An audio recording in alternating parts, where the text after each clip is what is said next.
نحمده ونستعينه ونستغفره ونؤمن به ونتوكل عليه ونعوذ بالله من شرور أنفسنا ومن سيئات أعمالنا.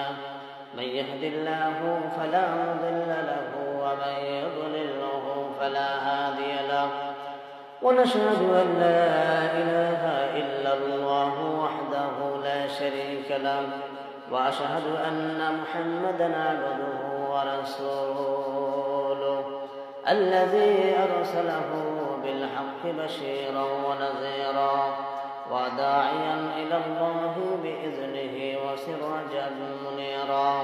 فقد قال الله تعالى في كلامه المجيد وفرقانه الحميد: أعوذ بالله من الشيطان الرجيم. بسم الله الرحمن الرحيم. شهر رمضان الذي أنزل فيه القرآن هدى للناس وبينات من الهدى والفرقان، فمن شهد منكم الشهر فليصمه، ومن كان مريضا أو على سفر فعدة من أيام أخر، يريد الله بكم اليسر ولا يريد بكم العسر، ولتكملوا العدة ولتكبروا الله على ما هداكم ولعلكم تشكرون. صدقت يا رب العالمين. عن أبي هريرة رضي الله تعالى عنه قال: قال رسول الله صلى الله عليه وسلم: من صام رمضان إيمانا واحتسابا غفر له ما تقدم من ذنبه، ومن قام رمضان إيمانا واحتسابا غفر له ما تقدم من ذنبه، ومن قام ليلة القدر إيمانا واحتسابا غفر له ما تقدم من ذنبه.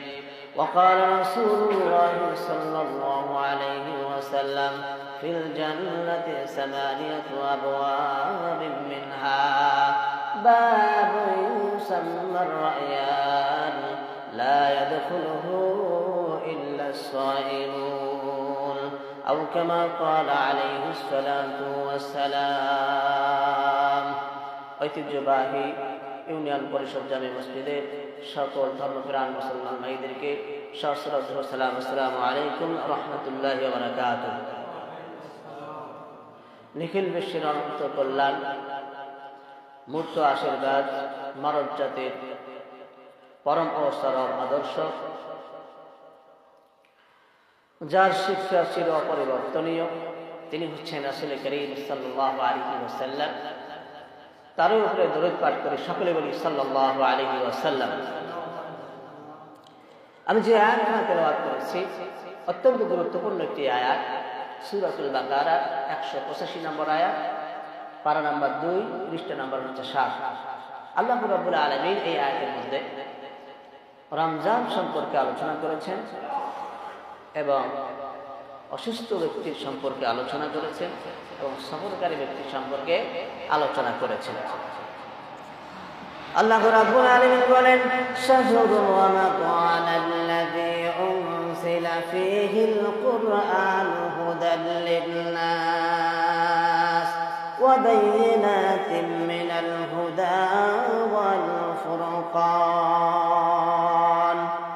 এই মাসে বিশ্ব মানবের জন্য পথ প্রদর্শক ও সুপথের উজ্জ্বল নিদর্শন হিসেবে আমি এই মাসকে নাজিল করেছি এবং এই মাসে আমি কোরআন নাজিল করেছি।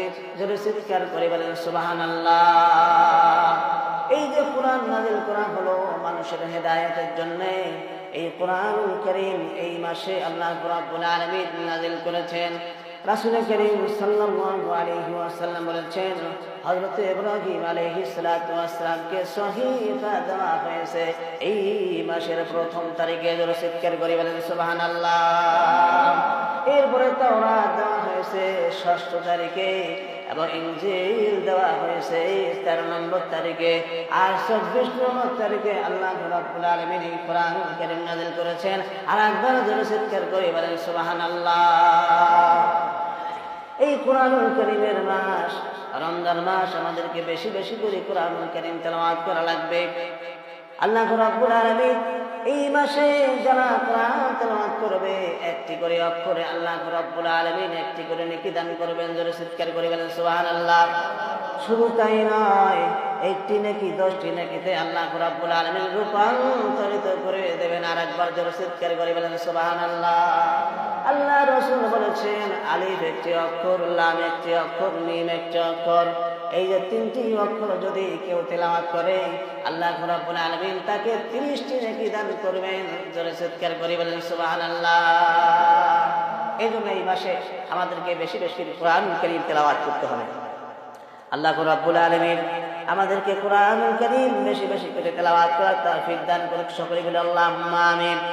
আল্লাহ রাব্বুল আলামিন বলেন, ওয়া বাইনাতিন মিনাল হুদা ওয়াল ফুরকান। আল্লাহ রাব্বুল আলামিন বলেন, হক ও বাতিলের প্রভেদকারী হিসাবে আমি কোরআনুল কারীম অবতীর্ণ করেছি। হক এবং বাতিলের প্রভেদকারী হিসাবে কোরআনুল কারীমকে আমি নাযিল করেছি, যাতে করে মানুষ হেদায়েতের উপরে জীবনকে পরিচালনা করতে পারে।